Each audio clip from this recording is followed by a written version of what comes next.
The European Union and the United States have finalized a wide-reaching trade deal, narrowly avoiding the transatlantic trade war, but not without consequence. At the heart of the agreement is a 15% baseline tariff on most EU exports to the United States, covering key sectors such as automobiles, semiconductors, pharmaceuticals, and industrial goods.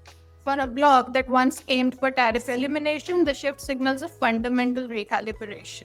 So let's talk about what the deal includes. A 15% baseline US tariff on most European Union goods versus a 1.6% average previously. A quota system for the steel and aluminium exports from the European Union. A $750 billion commitment from the European Union to purchase US energy over a 3-year period. A $600 billion in projected European Union corporate investment in United States, and a 0 for 0 tariff for select sectors, for example, aircraft parts, semiconductor equipment, and certain chemical and agricultural products. While the European Commission has framed the deal as a stabilizing move, calling it certainty in uncertain times, others see it as a strategic retreat, especially Germany and France.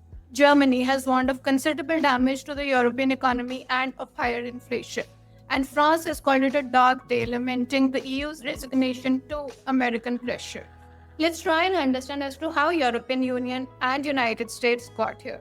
After months of escalating threats from United States of America, including a potential 30% and 50% tariff, the European Union ultimately shifted its approach from resistance to damage control. What began as an effort to avoid tariff became a mission to manage their inevitability. Internal political divisions, security dependencies, and business pressure all played a role in softening the European Union's posture. So, given all this, what's the bigger picture from here? The deal underscores the global shift towards structured protectionism, where predictability is prized over idealism. For the European Union, the deal preserves access to the American market but at a higher economic cost.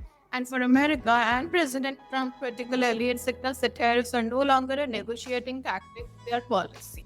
Markets responded with caution. The euro dropped more than 1% against the dollar, and tariffs exposed sectors, particularly the Germany's automotive industry, saw stocks dip.